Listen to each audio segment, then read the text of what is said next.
Malam hari ini kita akan belajar satu amalan yang sangat penting yang saat dikerjakan bukan sekedar orang itu masuk surga, tapi dia akan menggandeng bapaknya, gandeng ibunya. Bahkan kata Al-Quran langsung, kata Allah langsung, dia bisa menggandeng anaknya, cucunya, dan yang paling dahsyat, satu keluarga besar masuk surga karena orang ini, dan langsung dipertunjukkan semua penduduk langit dan bumi, bahkan disambut oleh malaikat di semua pintu surga. Dan malaikat mengatakan, salamun alaikum bima sabartum. Selamat keluarga besar ini, selamat. Anda telah sabar mengerjakan satu amalan saat di dunia, sekarang kami sambut di akhirat, diperkenalkan oleh Allah Subhanahu wa taala. Fa ni'ma uqbad dar, silahkan nikmati surga yang telah dijanjikan, yang kenikmatannya tidak pernah dirasakan sebelumnya. Bismillahirrahmanirrahim. Assalamualaikum warahmatullahi wabarakatuh.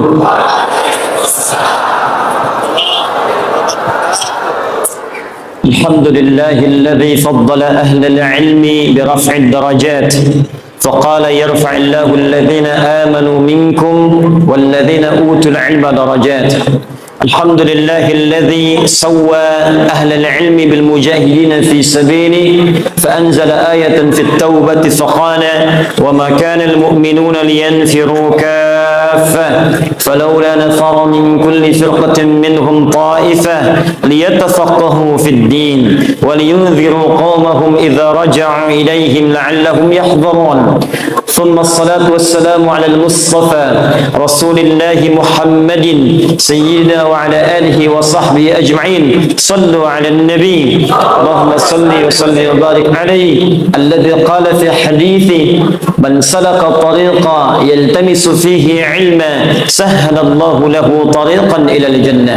اللهم صل وسلم وبارك على رسولك الكريم النبي الأمين سيدنا محمد وعلى آله وصحبه وأمته إلى يوم الدين.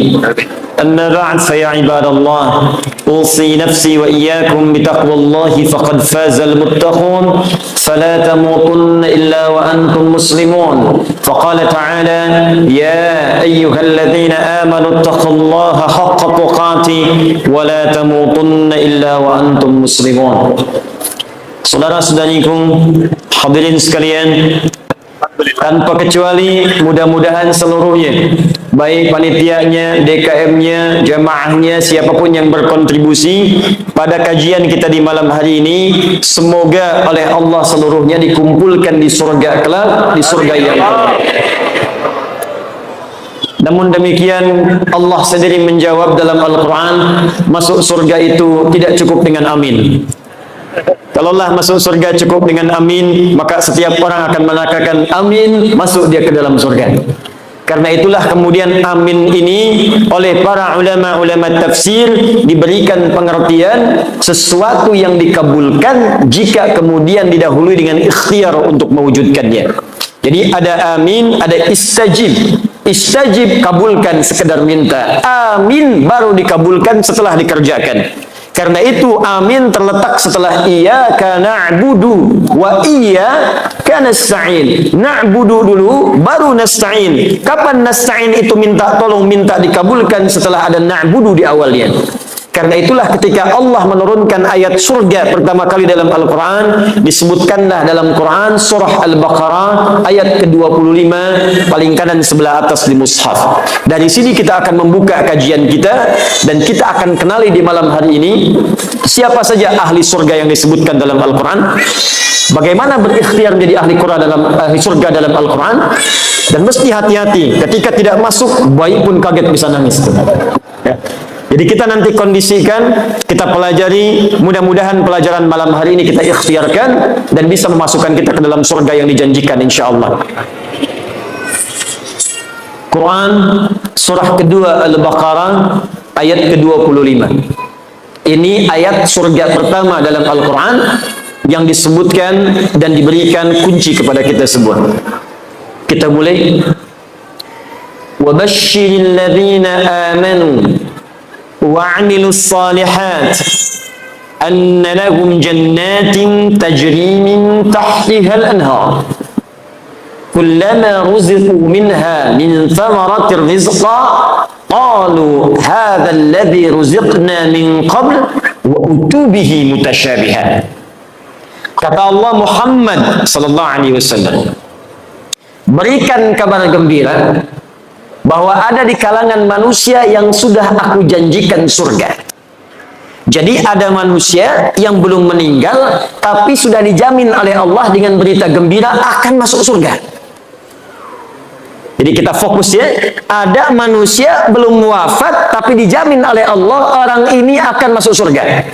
Berikan kabar gembira pada golongan dari manusia bahwa aku sudah siapkan surga untuk mereka. Nah, ini ada rumus dalam tafsir.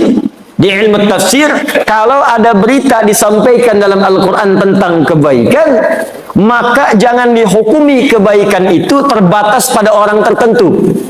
Disebutkan kemudian informasinya supaya kita menjadi bagian darinya. Bisa akan-akan Allah ingin katakan, saya berikan berita gembira pada siapapun yang pengen ke surga. Ada orang dulu, ada orang sekarang, ada orang nanti. Kalau Anda ingin mendapatkan surga dan dijamin masuk surga sebelum wafat, maka kata Allah, kerjakan apa yang akan saya sampaikan sekarang ini. Nanti seperti itu banyak dalam Al-Quran. Misal, nanti di Al-Quran ada kisah tentang orang yang saat sakit, luar biasa sakitnya. Kata medis tidak mungkin sembuh. Kata klinis mustahil ini sembuh. Tapi kemudian dia melakukan satu amalan yang amalannya diabadikan dalam Al-Quran. Begitu kemudian diamalkan ini, seketika diberikan kesembuhan oleh Allah. Tapi di ujung ayatnya Allah berikan pesan, kalau ada orang yang sakit di masa kapanpun mengerjakan amalan yang sama, maka aku akan sembuhkan seperti hamba yang ini disembuhkan. Itu terdapat di Al-Quran surah ke-21 Al-Anbiya ayat 83-84, kisah Nabi Ayyub alaihi salam. Ada lagi orang-orang yang dalam kehidupannya, teman-teman sekalian, tidak luput dari ujian. Ada yang kemudian dalam dagang kemudian ditipu, ada yang kemudian dalam rumah tangganya sulit, ada yang dalam dakwahnya sulit. Maka bahkan saking sulitnya, ada yang dizalimi, ada yang kemudian dimasukkan ke dalam ikan paus, dilempar ke laut, saking luar biasa dahsyatnya. Tapi melakukan satu amalan, begitu amalan itu dikerjakan, kata Allah, kami selamatkan dia dan kami akan selamatkan orang-orang beriman di kemudian hari yang mengalami peristiwa serupa dan mengamalkan amalan yang sama. Jadi kalau disebutkan dalam Al-Quran satu amalan, maka kaidah tafsirnya al-ibaratu bi'umumil lafzi la bi khususis sababi. Bukan dikhususkan pada kalangan tertentu, tapi dibuka untuk semua orang yang ingin mendapatinya. Paham insyaallah? Dari kaidah ini saya akan berdiri. Maka kaidah pertama dalam Al-Quran bagi ahli surga, siapapun yang ingin ke surga, besar kecil, tua, muda, kaya, cukup, DKM, jamaah, ustadz, jamaah. Awas hati-hati, awas hati-hati. Diplomat, birokrat, pemimpin, rakyat tanpa dibedakan. Syarat ke surga semuanya sama, berlaku sama. Bagi pejabat, bagi rakyat, bagi ustadz, bagi ulama, bagi syekh, bagi masyarakat, semuanya sama atas keadilan Allah. Apa syaratnya? Dua syarat yang paling utama. Satu, perhatikan, wabashshiril ladzina amanu. Muhammad sallallahu alaihi wasallam berikan kabar gembira bagi orang yang pengen ke surga, maka syarat pertamanya dia mesti beriman kepada Allah Subhanahu wa taala. Apa syarat yang pertama? Iman. Saya sekarang mau tanya, yang ada di sini semua sudah beriman? Yang belum beriman boleh angkat tangan. Semua sudah beriman, syarat beriman mengucapkan kalimat tauhid, asyhadu an la ilaha illallah wa asyhadu anna, Masya Allah, dalam salat maghrib saja 2 kali kita sudah bersyahadat barusan. Dalam tahiyat kita ucapkan asyhadu an la ilaha illallah wa asyhadu anna Muhammadar Rasulullah. Asyhadu an la ilaha illallah wa asyhadu anna Muhammadar Rasulullah. Diperdengarkan 5 kali dalam sehari untuk mengingatkan kamu ahli surga, ahli surga, ahli surga. 5 kali dalam sehari diperdengarkan. Dalam bahasa Arab yang didengar itu pasti lewat telinga. Bahasa Arabnya telinga disebut dengan adzan. Jamaknya dari kata uzun. Adzan artinya telinga. Ada kalimat yang diperdengarkan ke dalam telinga kita setiap hari 5 kali dalam sehari. Diteliti ternyata kalimat ini tidak pernah putus setiap detik. Kalau Anda teliti, setiap daerah pasti akan punya jeda menunaikan sholat. Di Jakarta, sholat Isya misalnya jam 7 lewat sekian. Sampai ke Palembang jam 7 lewat sekian lagi. Tambah lagi, terus tambah lagi. Saya pernah di Libya.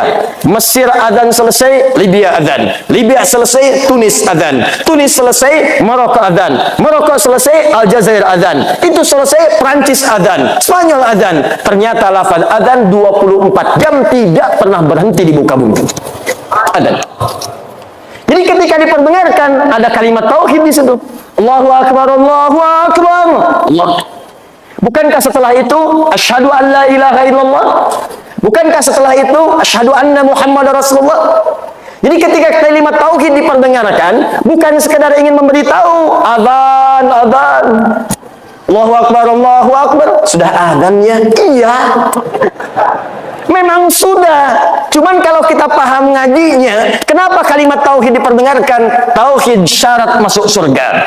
Tauhid gambaran dari kalimat iman. Seakan-akan yang ingin Allah sampaikan bukan kalimat tauhidnya, bukan syahadatnya. Seakan-akan itu mengingatkan kepada kita, hei, ayo yang pengen ke surga. Hei, ayo ahli surga. Hei, ayo ahli surga. Katanya pengen ke surga. Saya perdengarkan kalimat itu 5 kali dalam sehari. Makanya kalau orang itu ahli surga mendengar adzan senang. Allahu akbar, Allahu akbar. Maka dalam hatinya akan mengatakan, ya Allah sudah adzan. Begitu selesai adzan, baru adzan, belum qomat. Jadi kalau hati kita bersih mendengar suara adzan, panggilan ahli surga. Bagaimana kemudian mewujudkan itu semua? Apakah cukup dengan dipanggil saja? Tidak. Maka ada syarat yang kedua, yang kalau itu kita miliki, maka lengkap sudah berita gembira yang disebutkan dalam Al-Quran. Saya cek sebentar, di syarat pertama untuk masuk surga, apa namanya? Iman. Alhamdulillah, syarat pertama ini sudah kita dapatkan di malam hari ini, tinggal setengahnya lagi. Kalau setengahnya ini sudah ada, tinggal kita istiqamah sampai wafat dalam husnul khatimah, dan mudah-mudahan meraih surga yang dijanjikan. Apakah syarat yang kedua ini? Dari sinilah kita akan memulai kajian kita. Kita ini baru mukaddimah, tenang, belum mulai ya. Tenang saja, insyaallah.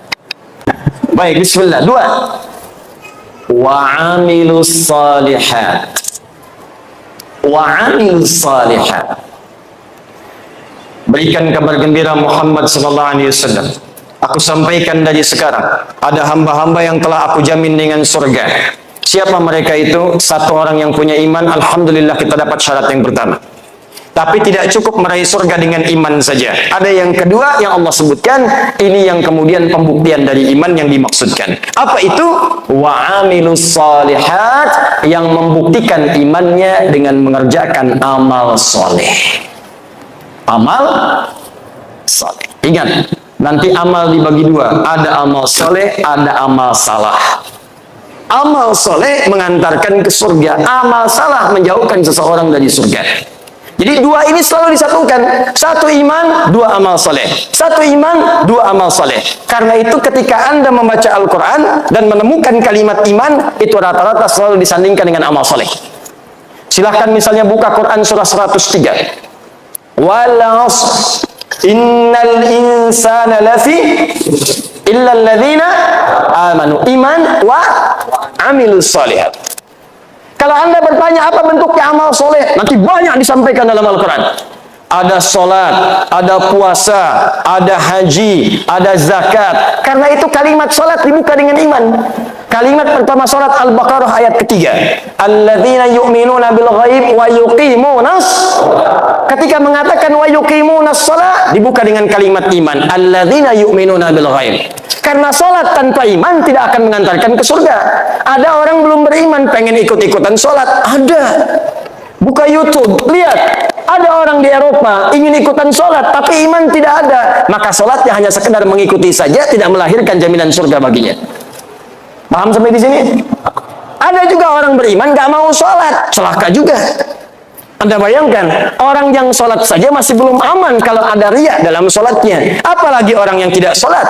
Fawailul lil musallin. Celaka orang sholat. Siapa yang celaka itu? Alladzina hum an sholatihim sahun. Orang yang lalai dalam sholatnya. Kenapa dia lalai? Alladzina hum yura'un. Sebelum sholat, selfie dulu. Klik. sub nomor 1, update di media sosial. Baik. Begitu diupdate, seketika kemudian menurunkan statusnya, habis pahalanya seketika. Puasa, amal soleh. Ketika kita berpuasa, dibuka dengan kalimat iman. Al-Baqarah 183. Ya ayyuhalladzina amanu kutiba alaikumus. Kalimat kutiba alaikumus siyam dibuka dengan kata iman. Perhatikan, iman, amal soleh. Iman, amal soleh. Jadi kalau kita konsisten mengerjakan keduanya ini, maka insya Allah ada jaminan surga yang diturunkan kepada kita semuanya. Nah, pembahasan kita saat ini, sekarang kita masuk pada pengantar intinya. Apa saja amalan-amalan utama itu yang bisa mengantarkan kita pada jenis-jenis surga yang disampaikan dalam Al-Quran.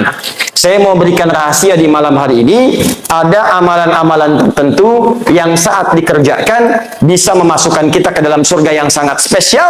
Dan malam hari ini kita akan belajar satu amalan yang sangat penting yang saat dikerjakan bukan sekedar orang itu masuk surga, tapi dia akan menggandeng bapaknya, gandeng ibunya.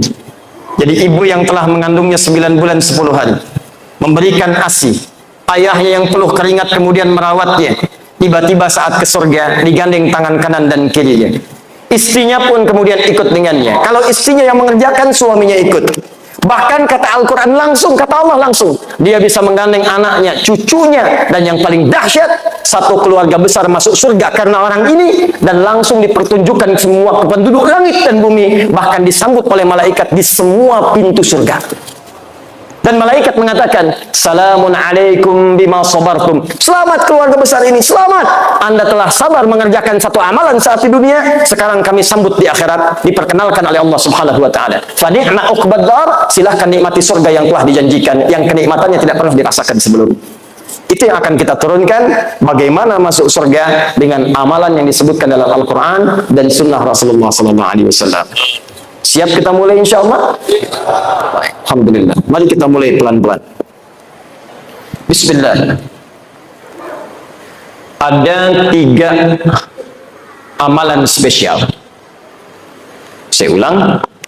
Ada 3 amalan spesial yang diisyaratkan dalam Al-Quran dan sunnah Rasulullah SAW, yang kemudian memberikan pintu-pintu surga khusus bagi pengamalnya.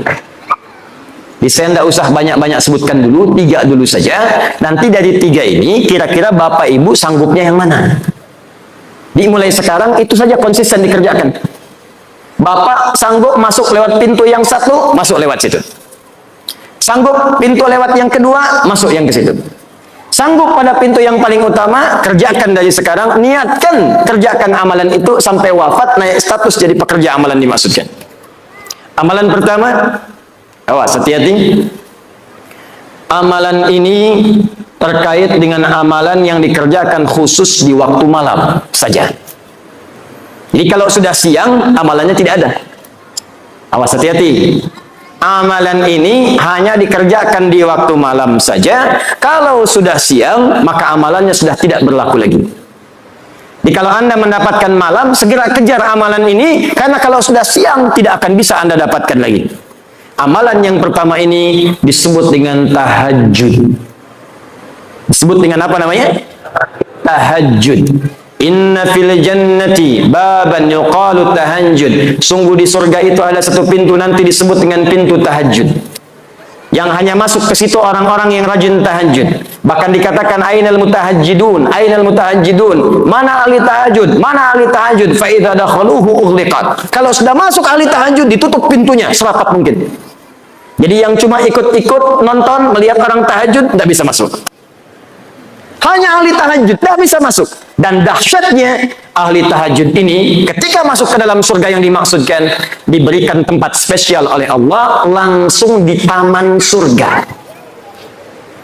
Jadi kalau Bapak Ibu tinggal di komplek, kemudian tinggalnya di depan taman, enak tidak? Bagus tidak?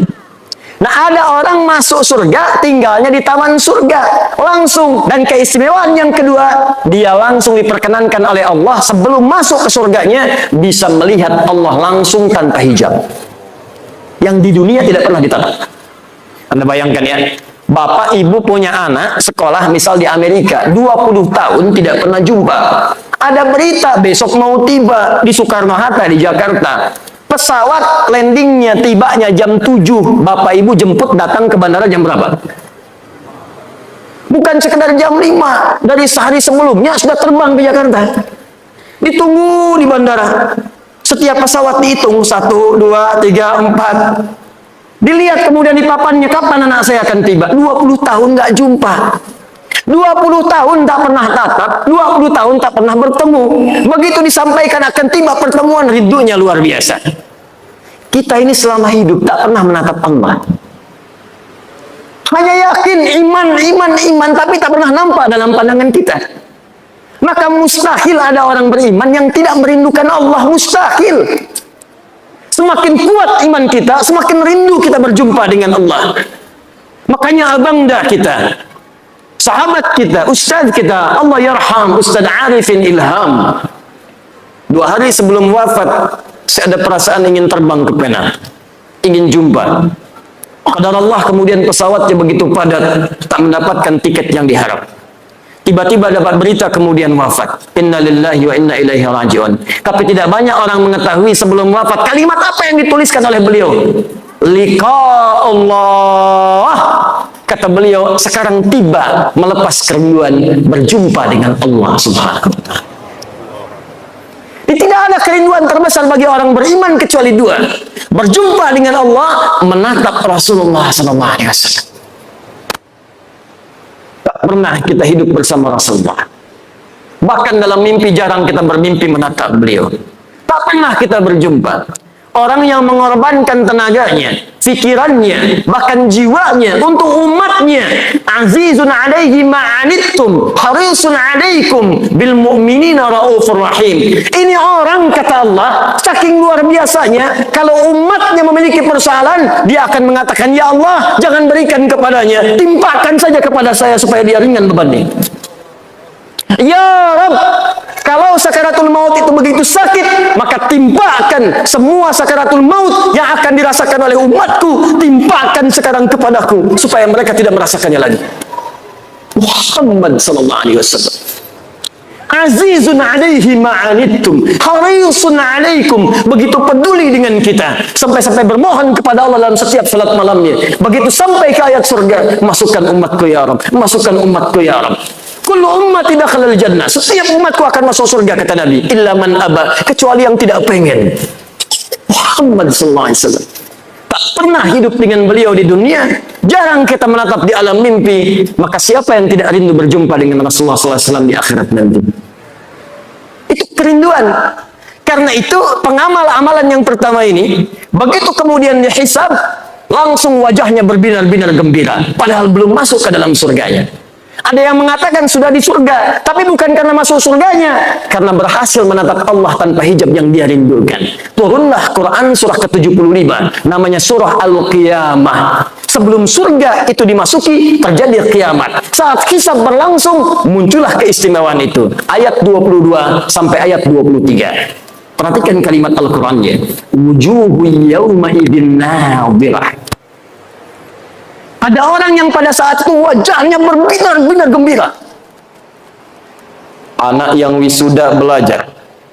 Ada yang di Unsri, ada yang ke ITB, ada yang ke UI, belajar bertahun-tahun, ingin jadi dokter spesialis. 4 tahun, 5 tahun, 6 tahun. Begitu di wisuda berbinar wajahnya gembira. Gembira, gembira, gembira.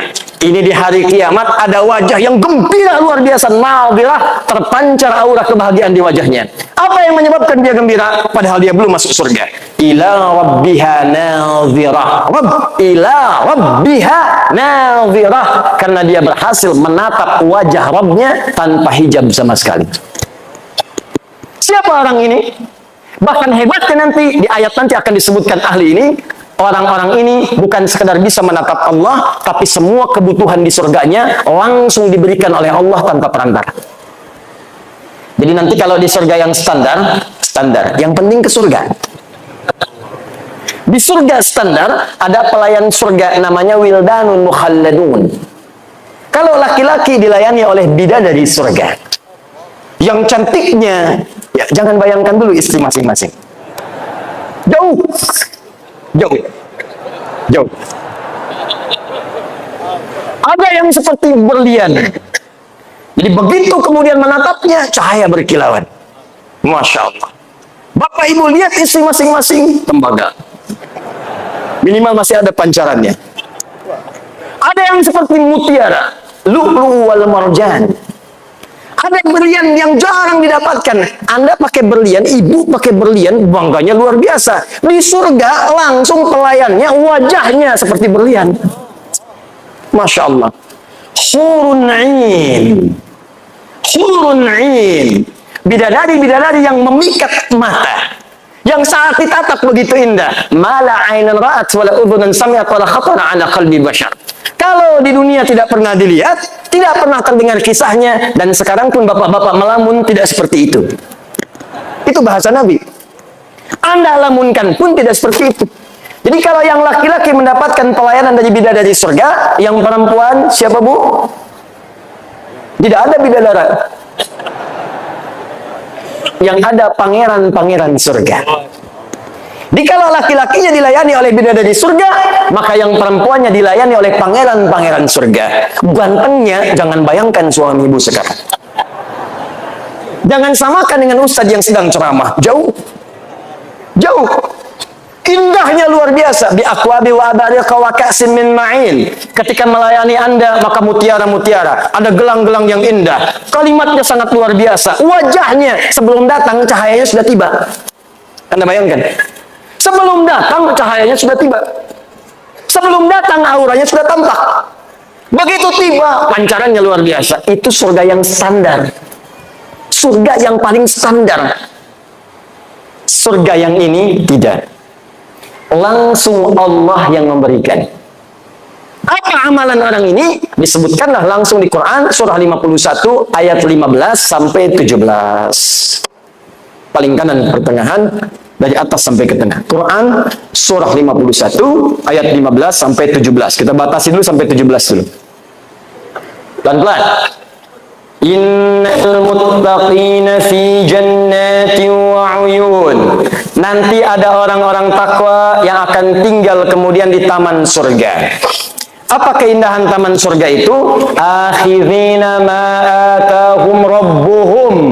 Maka mereka akan mengambil semua kenikmatan surga langsung diberikan oleh Allah Rabbnya. Berikan, berikan, berikan.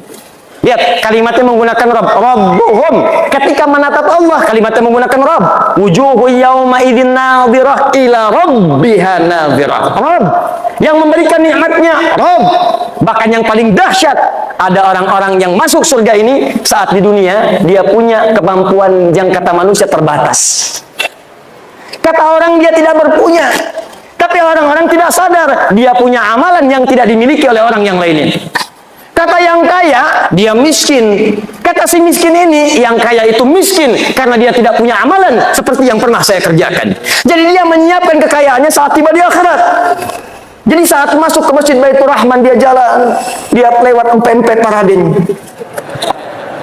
Karena tak punya untuk yang dibeli, dia bawa sampai ke masjid. Empempe paradin, empempe paradin. Masuk masjid baru mau tahiyatul masjid meninggal. Kullu nafsin dha'iqatul maut. Ya ayyatuhan nafsul mutmainnah. Begitu masuk ke dalam surga, dimasukkan ke surganya, yang pertama teringat empempe paradin.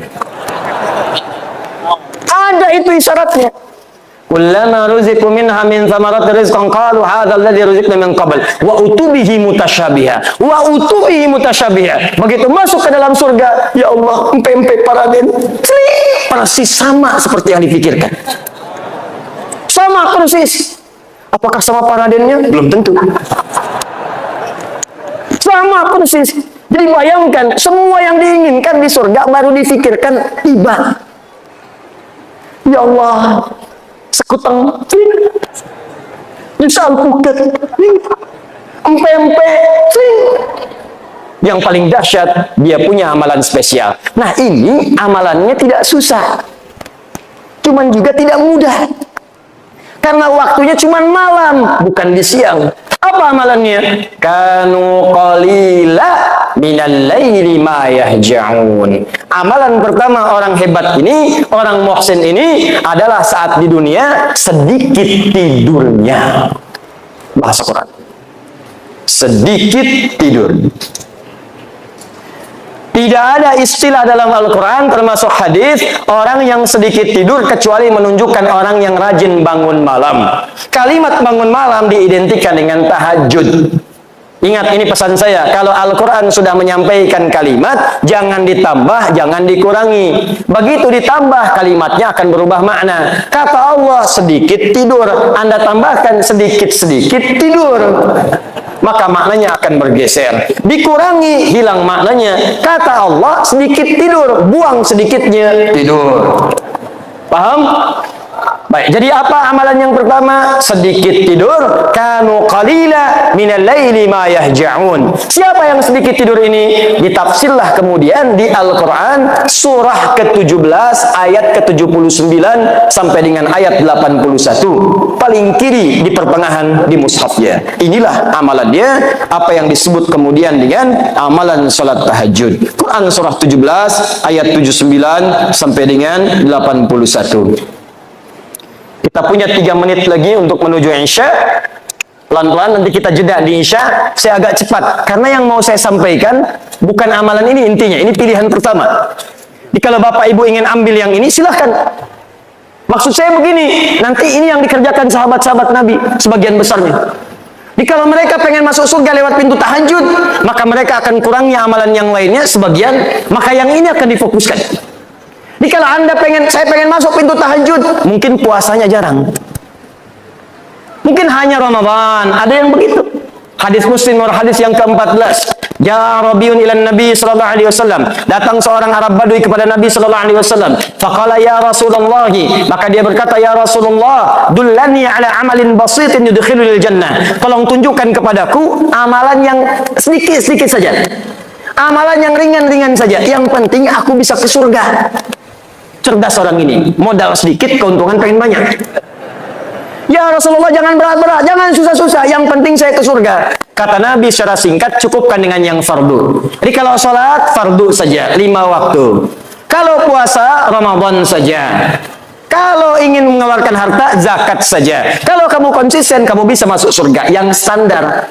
Kalau ingin lewat yang standar, kata Nabi, maka kerjakan tatawwu', tambah dengan amalan sunnah. Pilihlah sunnahnya. Kalau cuma surga standar, kerjakan amalan-amalan fardu, cukup. Itu pun kalau tidak bermaksiat. Kalau bermaksiat, habis juga. Sholat iya, riya juga iya. Baca Quran iya, mabuk juga iya. Haji iya, mencuri juga iya. Dikerjakan seperti itu, habislah STMJ. STMJ, sholat terus, maksiat jalan. Begitu dikerjakan sholatnya, maksiatnya jalan, maka maksiat mengambil pahala sholatnya. Jikalau mau aman, tambah yang fardu dengan yang sunnah, maka Anda akan dimasukkan ke dalam pintu spesial di surga. Amalan pertamanya tahajud. Siap tahajud? Siap tahajud? Allahu Akbar. Insya Allah, mudah-mudahan di hari kiamat kita dibangkitkan, ada pintu tahajud memanggil kita. Masya Allah. Aina fulan, wong kita galuh. Wah, lu tahajudun. Mana orang Palembang yang tahajud? Langsung disebut Palembangnya. Masuk. Masya Allah. Pak Edi Taylor, masuk. Bapak Sabil, masuk. Pak Lutfi, masuk. Prabu Muli, masuk. Oki, masuk. Banyu Asin, masuk. Indonesia, masuk. Masya Allah. Ketika pintu tahajud memanggil, ada pintu lain lagi yang memanggil. Pintu ini disebut dengan Ar-Rayyan. Inna fil jannati, hadis Al-Bukhari, baban yuqalu Ar-Rayyan. Sungguh di surga itu ada satu pintu, namanya pintu Ar-Rayyan. Pintu ini akan memanggil ahli puasa. Aina shaimun, aina shaimun. Puasa disebut dengan as-siyam. Orangnya disebut dengan shaim kalau laki-laki. Perempuan tinggal tambah tak di ujungnya. Muslim laki-laki, perempuan muslimah. Mukmin laki-laki, perempuan mukminah. Shaim laki-laki, perempuan ya. Ahli puasa. Puasanya disebut dengan as-siyam. Ya ayyuhalladzina amanu kutiba alaikumus syiyam. Ingat, as-siyam bukan as-siyam. As-siyam. As-siyam itu puasa, ya. Saya baru turun dari bandara, saya lihat kemudian ada baligo besar. Siap, katanya, baik. Tapi untuk ahli surga yang kedua ini yang spesial, asyam, orang yang rajin puasa. Jadi bukan cuma nunggu Ramadan. Pada Ramadan pengen Syawal. Dalam Syawal pengen Senin. Dalam Senin nunggu Kamis. Dalam Kamis nunggu pertengahan bulan Ayyamul Bid. Bahkan ada yang paling dahsyat, saking cintanya dengan puasa, ditunggu sampai dengan mengerjakan puasa Daud. Hari Senin puasa, Selasa tidak. Rabu puasa, Kamis tidak. Jadi kalau sedang puasa Daud, itu sudah puncak tertinggi puasa sunnah. Puncak tertingginya. Jadi kalau masuk misalnya Kamisnya mesti buka, jangan puasa. Orang yang biasa puasa Senin Kamis, kemudian puasa Daud, maka ketika jatuh bersamaan dengan puasa Senin Kamisnya, pahalanya dituliskan sekaligus. Apa dalilnya? Idza marid Al-Bukhari, idza maridal abdu aw safar kutiba lahu mithla ma kana alaihi muqiman sahiha. Kalau ada seorang hamba mengerjakan amalan tertentu, rutin terbiasa dengan itu, tiba-tiba dia sakit atau punya halangan atau bahkan sedang safar dan tidak mengerjakan amalan itu, maka pahalanya tetap dituliskan walaupun dia tidak mengerjakannya. Ada yang biasa puasa safar, karena safar dia buka, aw ala safarin, atau dia sedang safar, perjalanan jauh, tidak puasa di hari itu, maka pahala puasanya tetap dituliskan. Yang paling dahsyat kalangan akhwat, ibu-ibu, emak-emak, dalam keadaan sucinya dia biasa baca Al-Quran, dia tahajud, dia puasa, dia sedekah, tiba-tiba dalam keadaan masa haidnya, datang bulannya, dia libur salatnya, dia libur baca Al-Quran misalnya. Begitu dia tidak salat, padahal dia biasa tahajud, biasa salat sunnah, maka semua pahala salatnya langsung dituliskan walaupun tidak mengerjakannya. Makanya saya katakan rugi seorang muslimah dalam masa sucinya hanya mengerjakan amalan fardu saja. Karena saat masa haidnya yang dituliskan cuma itu saja. Nanti kalau sudah tiba menopause, sama aja dengan laki-laki, nggak ada batas. Makanya ayo coba berlomba. Maka dikatakan aina shaimun, aina shaimun. Mana ahli puasa? Ahli puasa. Maaf, yang tidak biasa puasa, yang tidak senang puasa, dia tidak akan masuk lewat pintu ini. Fa idza dakhalahu ughliqa, begitu masuk ditutup. Yang puasa Daud masuk. Tiba-tiba langsung tutup. Kok ditutup? Saya Daud juga. Daud apa kamu? Saya sholat Daud. Subuh sholat, duhur tidak. Asar sholat, maghrib tidak. Jadi yang bisa masuk cuma ahli puasa saja. Jadi kalau bapak ibu tidak kuat bangun malam untuk sholat tahajud, maka cobalah masuk ke pintu yang istimewa yang kedua dengan pintu Ar-Rayyan, pintu orang puasa. Sekarang hari apa? Jumat masuk ke Sabtu, pindah Maghrib sudah masuk Sabtu. Sabtu, kalau belum biasa puasa tunggu Senin. Kenapa tunggu Senin Ustaz?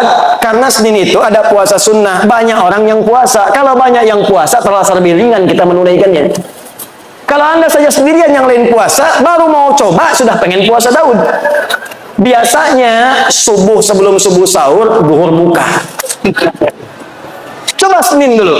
Senin nikmat, Kamis coba. Makanya jaraknya agak jauh antara Senin dengan Kamis. Nikmati dulu. Senin dengan Kamis jalan, tunggu pertengahan bulan. Perhatikan bagaimana Islam memberikan runtutan supaya nikmat mengerjakan semua amalan itu. Kalau sudah selesai semuanya, Masya Allah, Ramadan nikmat, Daud nikmat, Senin Kamis nikmat. Maka ada amalan ketiga, ini yang ingin saya percepat.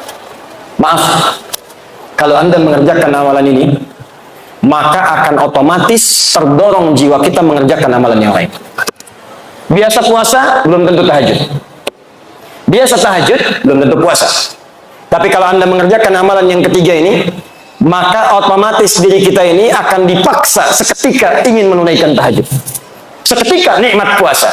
Saking hebatnya amalan ketiga ini, kalau yang tadi pintu tahajud masuk, pintu puasa masuk, pintu sedekah masuk, yang ini semua pintu surga berebut memanggil namanya. Sampai Abu Bakar As-Siddiq radhiyallahu taala anhu mengatakan pada Nabi, ya Rasulullah, apakah saya bisa masuk lewat pintu-pintu itu? Kata Nabi, semoga engkau termasuk dari bagiannya. Maka beliau menata setiap harinya untuk mengerjakan amalan-amalan yang dipanggil lewat semua pintu itu. Dan dalam Al-Quran ada satu amalan kalau dikerjakan maka cenderung kemudian mengajak pada amalan yang lain. Apakah amalan itu? Itulah amalan ahli Al-Quran. Amalan ahli Al-Quran. Saya hadirkan hadis-hadisnya Nanti saya contohkan langsung pembuktiannya dan cara berinteraksi dengannya. Nanti kita sepakat mulai malam ini, insya Allah kita mencoba menjadi ahli Al-Quran. Siap insya Allah? Ya, harus siap. Ya, harus siap. Mudah-mudahan saat wafat kita tercatat sebagai ahli Quran dan bisa mendapatkan apa yang dijanjikan. Ya, mesti beda. Quran surah ke-13 ayat 23 sampai 24. Siapakah orang ini? Ditafsir di Quran surah 35 ayat ke-33. Siapakah ayat 33 ini? Dijelaskan di ayat 32-nya. Apa keutamaan orang ini? Dijelaskan oleh Nabi dalam hadis riwayat At-Tirmidzi. At-Tirmidzi itu nama aslinya Muhammad. Tumbuh berkembang di Tirmidzi, maka dikenal dengan At-Tirmidzi. Menulis salah satu kitab Sunan At-Tirmidzi atau dikenal dengan Sahih At-Tirmidzi. Nomor hadis 2910, 2915, 2920. Nanti kita terangkan apa saja isinya dari nomor-nomor hadis yang disebutkan. Juga nanti tambahan spesial dari hadis Abu Abdurrahman As-Sulami dari sahabat Ali bin Abi Thalib radhiyallahu taala anhu dari Nabi sallallahu alaihi wasallam yang dikutip nanti oleh Imam An-Nawawi dalam kitabnya Tibyan fi Adab Hamalatil Quran. Yuk kita mulai. Bismillah. Setelah ini nanti saya tunjukkan sedikit tentang cara menjadi ahli Quran. Kalau masih nanti ada waktu, saya bahas nanti pertanyaan-pertanyaan yang disampaikan. Bismillah. Quran surah 13 Ar-Ra'd ayat 23 sampai 24. Jannatu 'adnin yadkhulunaha wa man salaha min abaihim wa azwajihim wa dhurriyyatihim wal malaikah yadkhuluna 'alaihim min kulli babin salamun 'alaikum bima sabartum fa ni'ma 'uqbad-dar. Awas, hati-hati, ini nanti tanpa batas nih. Siapapun, mau pejabat, mau diplomat, birokrat, ustadz, rakyat biasa, pedagang, siapapun. Status naikkan. Nanti saya berikan contoh di mana sahabat-sahabat Nabi dan tabi'in ingin berusaha menjadi bagian dari ayat ini dan hadis-hadis yang dimaksudkan. Jannatu 'adnin yadkhulunaha.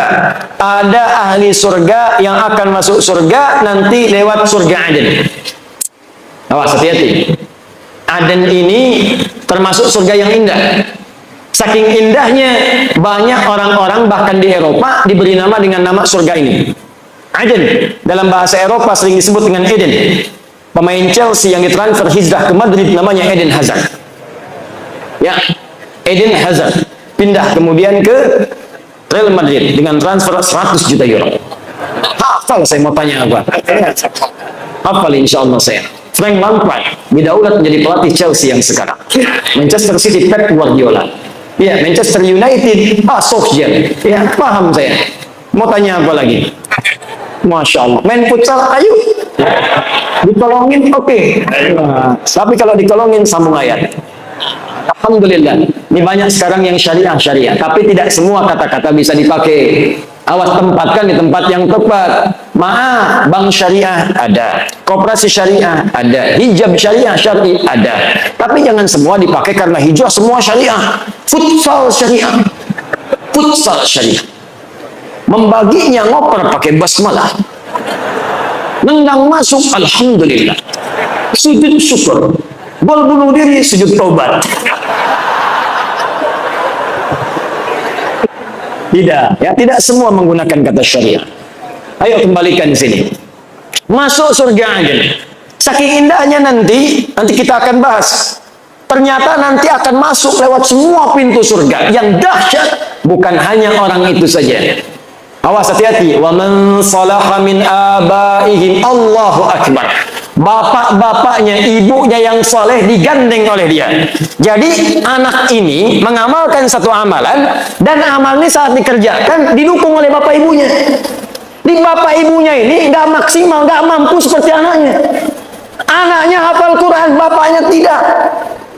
Anaknya hafal Quran, ibunya bukan hafizah.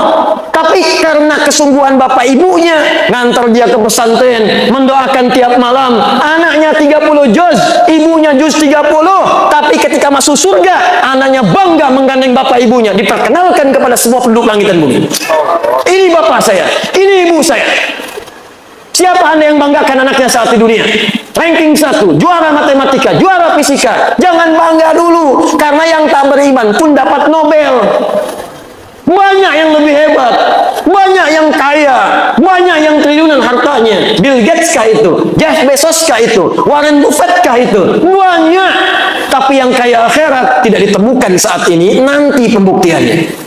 Maka saya ingin tunjukkan kepada Anda, jangan kalah oleh orang tua sekarang yang sudah berebut anaknya menjadi ahli Quran. Betapa sering saya kedatangan tumpuk-tumpuk kertas minta doa para ibu yang memohon kepada Allah Subhanahu wa taala. Ustaz, doakan anak saya memberikan mahkota nanti di hari kiamat.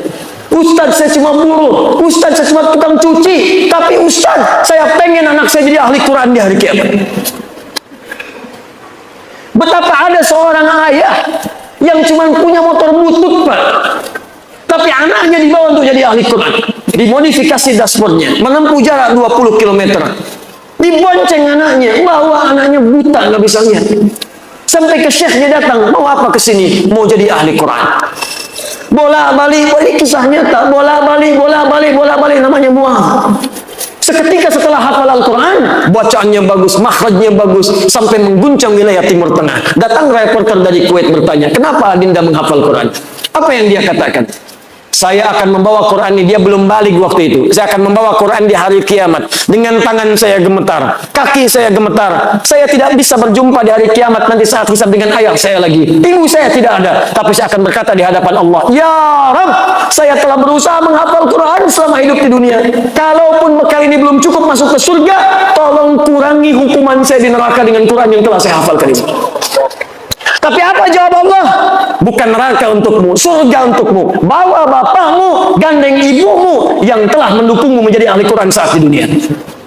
Maka disebutkanlah dalam hadis riwayat At-Tirmidzi, nomor hadis 2915. Begitu akan masuk surga, Qurannya langsung berkata kepada Allah, Allahumma halli. Karena itu di Quran surah 35 ayat 33 paling kiri sebelah atas, maka disebutkanlah dia akan dihiasi. Ya Allah, kata Al-Quran, hiasi dia. Jannatu adnin yadkhulunaha yuhallawna fiha min asawir. Maka Allah tidak rida ahli Quran ini masuk ke dalam surga sebelum diberikan perhiasan dulu. Maka diberikanlah perhiasan. Pertama hiasan yang dipakaikan adalah gelang-gelang emas. Setelah dipakaikan gelang-gelang emas, diberikanlah mahkota. Fayulbasu ilaihi tajul karamah. Maka dipakaikan di atas kepalanya mahkota kehormatan untuk membedakan dengan yang bukan ahli Al-Quran. Begitu dipakaikan mahkota itu, maka kemudian Allah firmankan, hadirkan mahkota baru.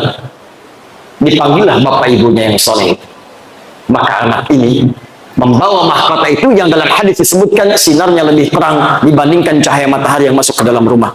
Maka dipertontonkan di seluruh penghuni langit dan bumi, dipakaikan oleh anak itu di atas kepala kedua orang tuanya. Kami ada sekolah di Bekasi, namanya Al-Ihsan Islamic School. Anak-anak TK-nya diberikan manhaj menghafal Quran.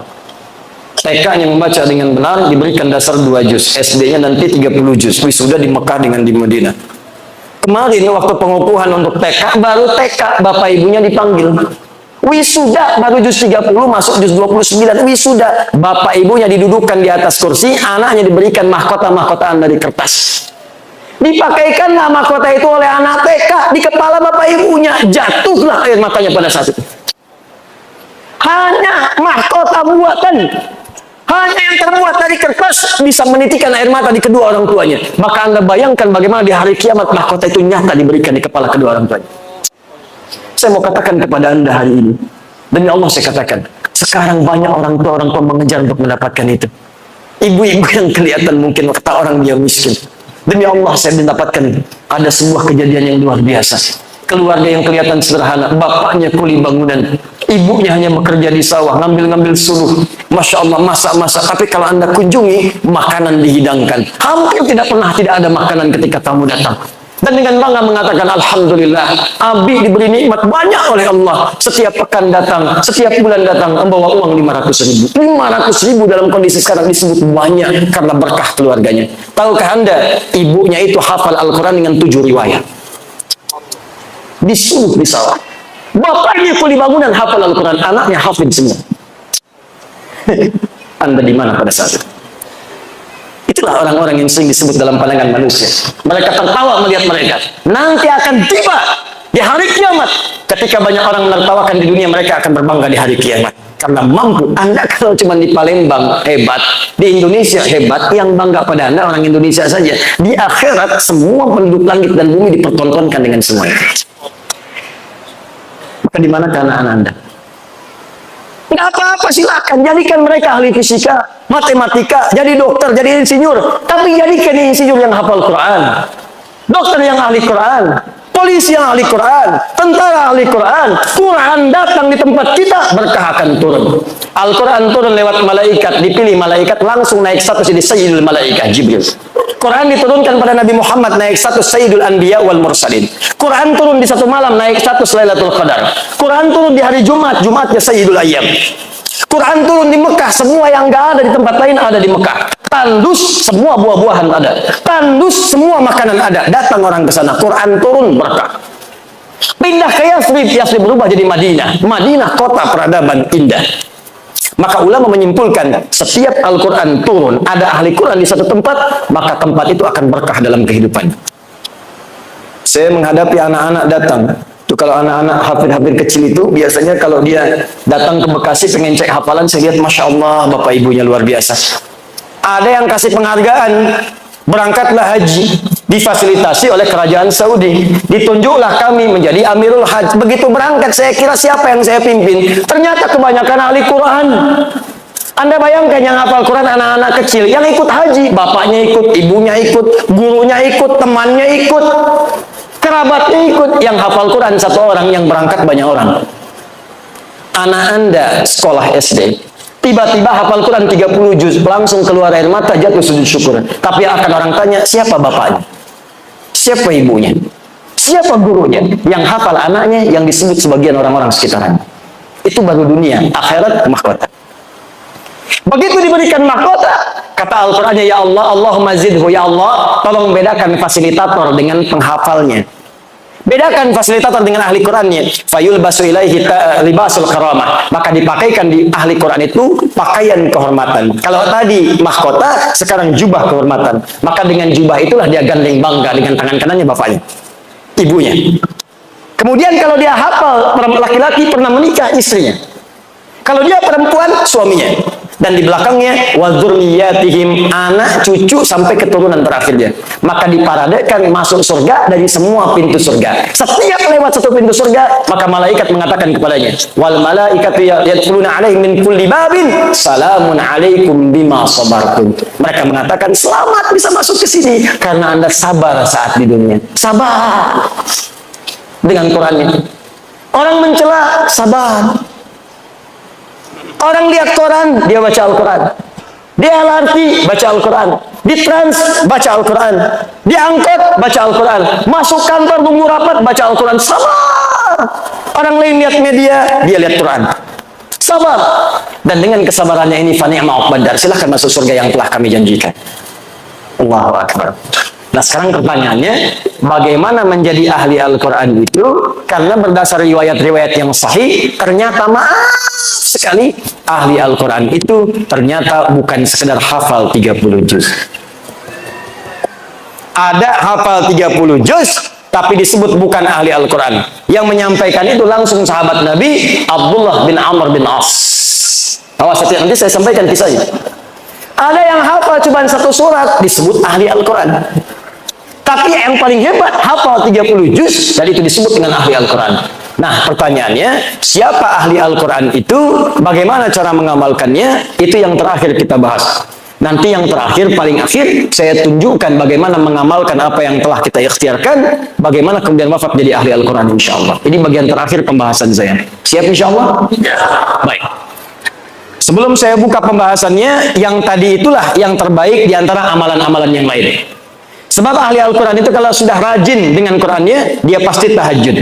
Karena itu perintah tahajud kemudian disandingkan dengan bacaan Quran. Dalilnya Quran surah 73 ayat ke-20. Ya, setelah Allah mengatakan bangun malam, tunaikan tahajud, maka dibuka dengan kalimat faqra'u ma tayassara minal Quran. Dalam tahajud itulah baca Quran yang biasa engkau bacakan. Yang ringan-ringan baca. Yuk kita kembalikan. Khairukum man ta'allama al-Qur'ana wa 'allama. Nabi menyampaikan yang terbaik di antara kalian dari sekian hamba yang soleh, dari sekian hamba-hamba yang hidup di bumi adalah orang yang mau belajar Al-Quran dan mengamalkan apa yang telah ia pelajari itu. Hadis ini, kata para ulama, mengandung dua hal sekaligus. Pertama adalah mempelajari Al-Qurannya, kedua adalah mengamalkannya. Dalam mengamalkan pelajaran Al-Quran ini, ada 3 jenis yang bisa kita lakukan. 3 ini yang menjadikan seseorang disebut sebagai ahli Quran. Jadi kalau Bapak Ibu ingin jadi ahli Al-Quran, maka caranya ada 3. Ada berapa? 3. Saya ulang. Caranya ada 3. 1. Ada yang disebut ahli Quran, ahli qiraat. Ahli Quran, ahli qiraat, yang senang membaca. Jadi untuk menghafal, Allah berikan kemudahan, tapi dia senangnya baca. Sehingga karena senang baca ini, konsentrasi kehafalannya agak berkurang. Mungkin hafalnya cuma 1 surat, Al-Baqarah saja misalnya. Atau hafalnya 1 surat, Al-Ikhlas saja. Ada di antara sahabat Nabi yang kalau baca surat dalam sholat, saking ikhlasnya sholatnya, yang dibaca cuma Al-Ikhlas saja. Al-Ikhlas terus, kul wallahu ahad, sampai diadukan oleh sahabat yang lainnya. Ini hadis sahih, nyata. Ketika diadukan pada Nabi, ya Rasulullah, si fulan kok bacanya itu melulu. Jadi imam Al-Ikhlas, jadi imam Al-Ikhlas, sampai makmumnya pun sudah paham. Begitu mau sholat, pasti Al-Ikhlas. Ghairil maghdubi alaihim waladdallin. Al-Ikhlas. Diadukan pada Nabi, ya Rasulullah, si fulan bacanya Al-Ikhlas terus. Dipanggil oleh Nabi, ya fulan, kamu diadukan oleh kawan-kawanmu, kenapa baca Al-Ikhlas terus? Kata sahabat ini, ya Rasulullah, ana uhibbullah ta'ala, saya mencintai Allah. Saking cintanya dengan Allah, saya senang baca surat Al-Ikhlas karena kecintaannya kepada Allah. Masya Allah, ahlullahi wa khasatuh. Kalimat itulah yang memasukkan dia dalam keluarga, barisan-barisan yang dicintai oleh Allah dan dikhususkan oleh Allah Subhanahu wa Ta'ala. Kata Nabi, teruskan. Bayangkan. Dia ada orang yang ahli Quran, hafalnya mungkin sedikit, 1 surah, 2 surah, tapi kecintaannya pada Al-Quran menjadikan dia rajin baca. Masya Allah, baca seperti Ramadan kemarin. Ya, one day 1 juz, semalam sehari 1 juz, ya besoknya 1 juz lagi, sebulan 30 juz. Allahu Akbar, baca. Al-Imam Asy-Syafi'i hari-hari biasa 1 hari 30 juz. Ramadan setiap hari 2 juz, siang 1 juz, malam 1 juz, 30 hari 60 juz. 60 juz emang ada? 60 kali khatam. 60 kali khatam. Anda bayangkan. Saking cintanya dengan Al-Quran. Al-Imam An-Nawawi menyebutkan kisah dalam kitabnya At-Tibyan fi Adab Hamalatil Quran. Ada seorang di zaman salafus saleh yang senang dengan baca Al-Quran, yang senang dibaca suratnya Al-Baqarah, Pak, Bu. Di kisah nyata. Di setiap mau tidur Al-Baqarah, setiap mau tidur Al-Baqarah. Nanti ada yang senang Al-Mulk, ada yang senang Yasin. Ini senangnya Al-Baqarah. Di kalau senang Yasin, baca Yasinan. Senang Al-Mulk, Al-Mulkan. An-Nisa, An-Nisaan. Al-Baqarah, Baqarahan. Dia ini senang Al-Baqarah, Baqarahan. Tiap malam sebelum tidur Baqarah. Saking cintanya dengan Al-Baqarah, tidak pernah tidur sebelum baca Al-Baqarah. 1 kali tertidurlah ia karena lelah dan belum sempat baca Al-Baqarah. Di pertengahan malam dalam tidurnya, tiba-tiba terbangun, kaget tuh. Tangannya mengenai sebagian dari tubuh kawannya. Kawannya kaget bangun, mengatakan, kamu kenapa tiba-tiba bangun kemudian tanganmu kena saya? Kata orang ini, laqad ra'aitu fil manam annani laqad natuhat bil baqarah. Saya tadi mimpi dalam tidur diseruduk Al-Baqarah. Saking dekatnya dengan surat itu, diingatkan, kamu belum baca saya. Enak kamu tidur, baca dulu baru tidur. Bangun dia, ambil wudhu, baca. Makanya banyak keutamaan surah-surah dalam Al-Quran, fadilah-fadilah tertentu. Siapa yang baca Al-Mulk sebelum tidur, baca, maka jasadnya akan dijaga di alam kubur. Oh, yang benar Ustaz, wafat aja dulu, ntar baru ketahuan. Banyak nanya. Gampang membuktikannya, wafat nyata. Apakah bisa milih? Tidak. Mungkin antum duluan, baru saya. Ya bisa. Bisa saya duluan setelah antum. Mungkin. Bisa memang saya duluan mengambil jenazah antum. Bisa. Nggak bisa milih, bisa milih. Mungkin kita bisa wafat lebih dulu. Saya permohonan kepada Allah, saya pengen wafatnya syahid. Doakan. Syahid itu tidak harus di medan peperangan fisik. Mungkin saat mengajar bisa wafat. Alhamdulillah. Mudah-mudahan ada yang bisa menggantikan di kemudian hari. Bangun bangsa ini, cintai bangsa ini, berbuatlah yang baik untuk bangsa ini. Karena banyak ulama ini punya saham untuk membangun bangsa kita ini. Jangan terpecah belah, bangunlah bangsa dengan baik. Insya Allah kami nanti ada program untuk bisa mengundang siswa-siswa di seluruh penjuru Indonesia untuk belajar. Nanti saya didik langsung, sudah ada angkatan kedua sekarang.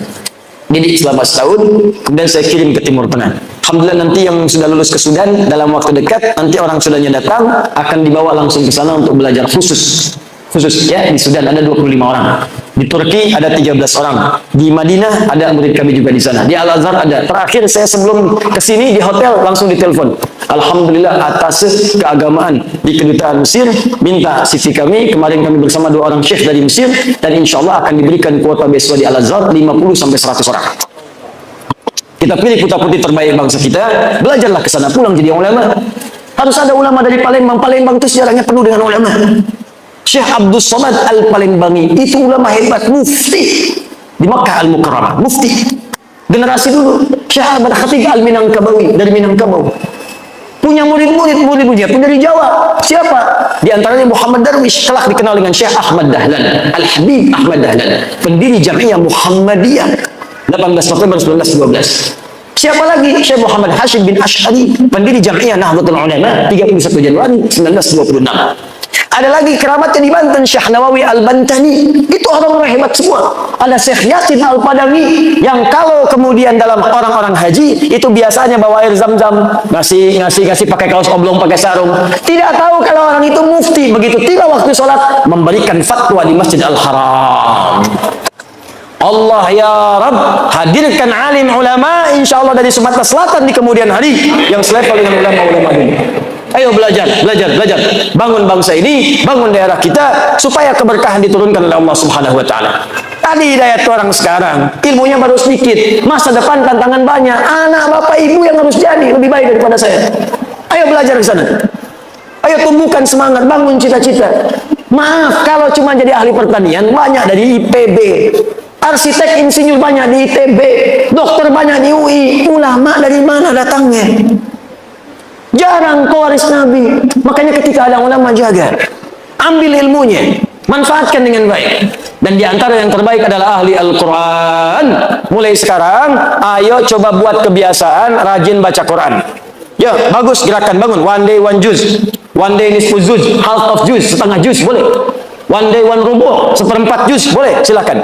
Bangun kebiasaan. Walaupun one day one ayat, 1 hari 1 ayat, boleh, silakan. Walaupun heran juga.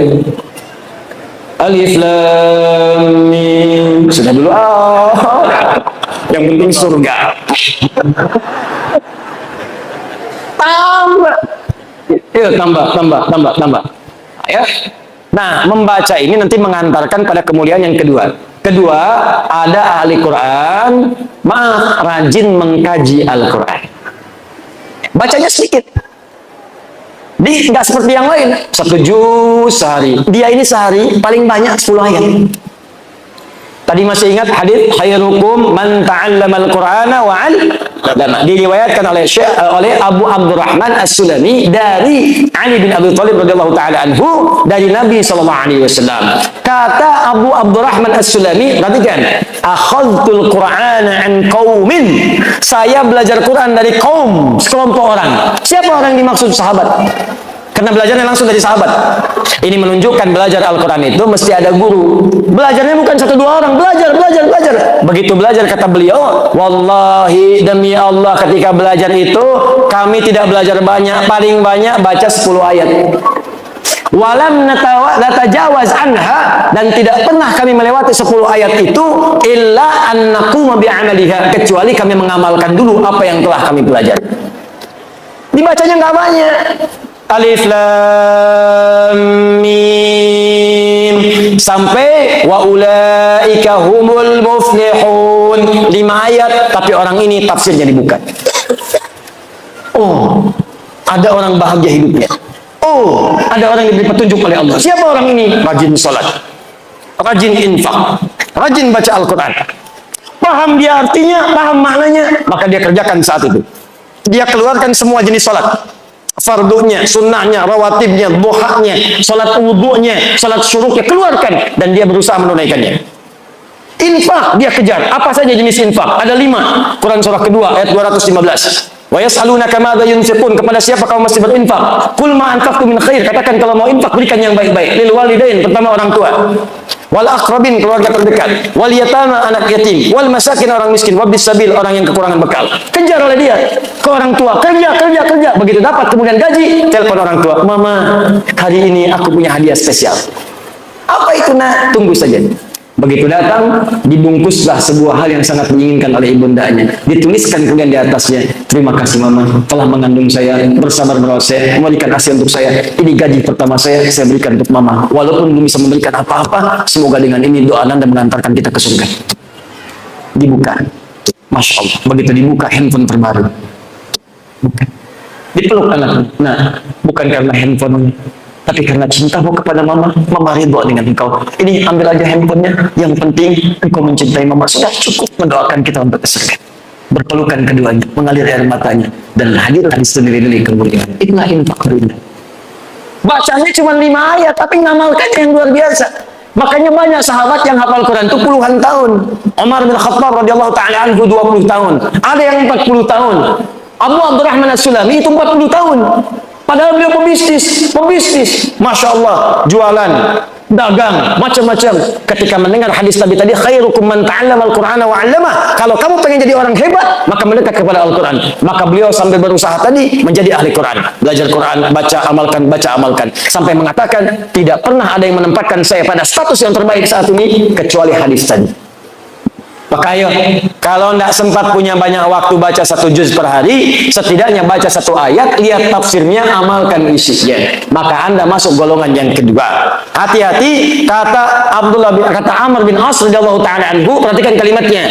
Aku dapati di era Nabi banyak orang yang cuma hafal 1 surat, tapi mengamalkan isinya dengan sepenuh jiwanya.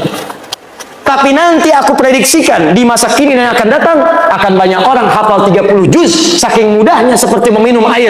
Air itu diminum tidak ada hambatan, masuk langsung. Kata Amr bin As, ya ada orang yang akan hafal Quran semudah meminum air, tapi sangat berat dalam mengamalkannya. 30 juz hafal, tanya halaman, tanya ayat, tanya nomor, tanya posisi, hafal semua, tapi mengamalkannya begitu berat. Hati-hati. Dia hafal ayat tentang bersikap baik. Awas, hati-hati, la yasraqu minkum, jangan saling mencela. Tapi mengamalkannya sulit. Dia hafal ayat jangan berselisih, wala tafarraqu, hafal ayatnya, tapi mengamalkannya sulit. Hanya karena 1 kunut, 1 tidak berselisih, padahal ayatnya hafal. 1 bismillah jahar, 1 sir berselisih, padahal ayatnya hafal. Ada terjadi seperti itu? Ada. Berarti prediksi sahabat itu benar. Maka kalau ingin jadi ahli Quran, pilihan pertama banyak membaca, pilihan kedua menelaah, yang ketiga ini yang paling hebat. Orang yang mampu menghafal Quran selama hidupnya dan berusaha mengamalkannya. Orang ini disebut dengan hamilul Quran. Hamilul Quran. Orang sekarang menyebutnya hafid. Orang dulu tidak menyebut hafid, karena hafid itu orang yang hafal hadis 100.000 hadis dengan sanadnya plus matanya. Orang-orangnya sampai ke Nabi dan isinya 100.000 disebut hafid. Tapi kalau hafal Quran dan mengamalkannya disebut hamilul Quran, orang yang mengandung Quran dalam dirinya.